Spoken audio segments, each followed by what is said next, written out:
செய்து முடி இல்லை செத்து மடி. இந்த வார்த்தை எனக்கு ரொம்ப ரொம்ப பிடிக்கும். ஒரு விஷயத்தை தொடங்கிட்டோம் அப்படின்னா செஞ்சு முடிச்சிடணும், இல்லை அந்த விஷயத்திலே செத்து மடிக்கணும். சரி, நாம் இன்றைக்கி ஆகஸ்ட் 2019 அப்படின்ற ஒரு ஜூனியர் ஸ்பீடு தான் நம்ம பார்க்கலாம். மாண்புமிகு தலைவர் அவர்களே, கல்வி அமைச்சர் அவர்களால் தரப்பட்ட கல்வி பற்றிய கொள்கை குறிப்பின் மீது எனது கருத்துக்களை சொல்வதில் நான் மகிழ்ச்சி அடைகிறேன்.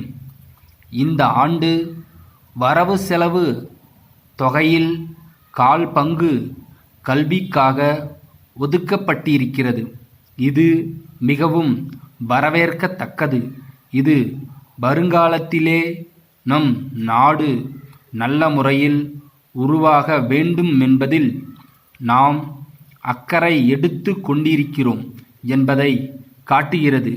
கல்வி வளர்ச்சிக்காக பொதுமக்களும் பெருமளவில் ஒரு பங்கு தந்து கொண்டிருக்கிறார்கள் என்பதை நான் கூறிக்கொள்ள விரும்புகிறேன். அரசு ஒரு பள்ளியை மேல்நிலை பள்ளியாக உயர்த்த வேண்டுமென்றால் அந்த ஊரிலுள்ள பொதுமக்கள் ஒரு தொகையை நன்கொடையாக கொடுக்கிறார்கள். அந்த தொகையை கொடுத்து தங்கள் பகுதியிலே மேல்நிலை பள்ளியை ஆரம்பிக்க வேண்டுமென்று சொல்லுகிறார்கள். அரசு ஒரு தொடக்கப்பள்ளி ஆரம்பிக்க வேண்டுமென்று சொன்னால் தாங்கள் இடம் தருகிறோம், கட்டிடம் தருகிறோம் என்று பொதுமக்கள் முன் வருகிறார்கள். அரசு என்ன செய்கிறதோ அந்த அளவுக்கு பொதுமக்களும் கல்வி வளர்ச்சிக்காக தங்களுடைய பங்கை செலுத்துகிறார்கள். அது மட்டுமல்லாமல் ஒவ்வொரு வருடமும் பல பகுதிகளிலே பள்ளி சீரமைப்பு மாநாடுகள் நடைபெறும். அதற்கு பொதுமக்களும் நிதி உதவியையும் பொருள்களையும் பெரிய அளவிலே தந்து உதவுகிறார்கள் என்பதை குறிப்பிட விரும்புகிறேன். இவைகளை எல்லாம் பார்க்கும்போது நம் சமுதாயம் கல்வி வளர்ச்சியிலே அக்கறை கொண்டிருக்கிறது என்று சொன்னால் அது மிகையாகாது. தங்களுடைய குழந்தைகள் சீரான வளர்ச்சி, பண்பு, அறிவு பெற்றிருக்க வேண்டும் என்பதை பெற்றோர்கள் உணர்ந்து அந்த பணியிலே சமூகம் மொத்தமாக ஈடுபடுகிறது. சமூகம் அளிக்கும் பணத்தை சிறப்பான முறையில் நிர்வகிக்கும் பொறுப்பை கல்வித்துறை ஏற்றிருக்கிறது. கல்வித்துறை சிறப்பாக செயல்படுகிற இடங்களில் அதை பாராட்டுகிறோம்.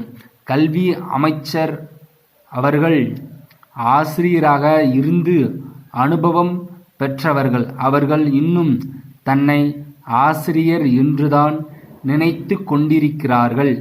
அந்த உணர்வோடு அவர் கல்வித்துறையை நிர்வகிக்கும் பான்மையை பாராட்டுகிறேன்.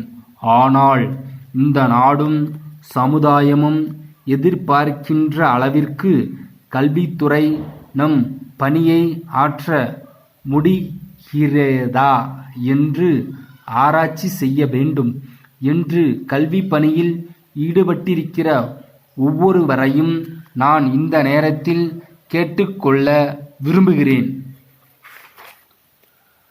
பிராட்வே குமரன் கூட்டமைப்பு, தியாகராய நகர் மாதவன் கூட்டமைப்புக்கு எழுதும் கடிதம். அன்புடையீர், எங்களுடைய சரக்குகளுக்கான கோரிக்கையை உத்தரவுகள் அதிகரித்து இருப்பதால் தியாகராய நகரில் ஒரு புதிய கிளையை உஸ்மான் சாலையில் துவக்கி உள்ளோம். அந்த கிளைக்கு திரு முருகன் அவர்களை மேலாளராக நியமித்துள்ளோம். திரு முருகன் அவர்கள் எங்கள் கூட்டமைப்புடன் நீண்ட காலமாக தொடர்பு உடையவர். எனவே எங்களுடைய சரக்கு உற்பத்தியை பற்றி நன்கு அறிந்தவர். எனவே இனிமேல் உங்களுடைய சரக்கு பற்றிய கேட்பு குறிப்புகளையும் வாங்குவதற்கான உத்தரவுகளையும் இந்த புதிய கிளைக்கு அனுப்பி வைக்குமாறு கேட்டுக்கொள்கிறோம். அவர் திறமை வாய்ந்தவர் என்பதனால் தங்களுடைய விசாரணை குறிப்புகளுக்கு திருப்திகரமாக பதில் அளிப்பார். காலதாமதமும் தவிர்க்கப்படும். அவருக்கு தங்களுடைய முழு ஒத்துழைப்பையும் தருவீர்கள் என நம்புகிறோம். தங்கள் நம்பிக்கையுள்ள